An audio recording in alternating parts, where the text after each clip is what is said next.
CM అంటే తెలంగాణలో chief minister కాదు, సీఎం అంటే కోల్ మాఫియాకి నాయకుడిగా ఇవాళ రాష్ట్ర ప్రజలు ముఖ్యంగా సింగరేణి కార్మికులు భావించే పరిస్థితి వచ్చింది. ఇవాళ మీరు ఒక్కసారి మీరు అర్థం చేసుకుంటే ఈ కుంభకోణాన్ని రాష్ట్ర ప్రజలు ముఖ్యంగా సింగరేణి ప్రాంతంలో ఉండే మా కార్మిక సోదరులు కూడా అర్థం చేసుకుంటే చాలా స్పష్టంగా ఆధారాలతో సహా మేము బయటపెట్టిన తర్వాత ముఖ్యంగా మేము లేవనెత్తిన కొన్ని ప్రశ్నల విషయంలో ఇప్పటి వరకు ప్రభుత్వం నుంచి ఒక్క సమాధానం కూడా రావడం లేదు.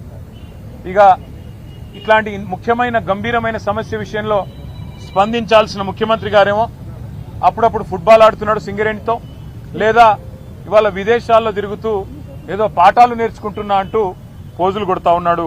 కానీ నేను వారికి గుర్తు చేస్తా ఉన్నా, ఏ వయసులో ముచ్చట ఆ వయసులో జరగాలి. చదువుకోవాల్సిన టైంలో చదువుకోక ఇప్పుడు చదువుకుంటానంటే ఏం వస్తుందో ఒకసారి వారు కూడా ఆలోచించుకోవాలి.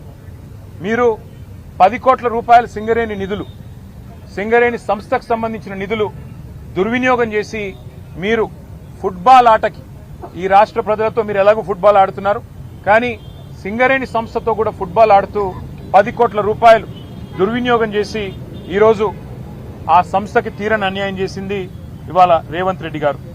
ఒక్క స్కామ్ సంబంధించి ఇన్ని ఆధారాలు బయట పెడితే కూడా ఒక్క స్కామ్ సంబంధించి కూడా ఇప్పటివరకు పాలకుల వైపు నుంచి సమాధానం లేదు.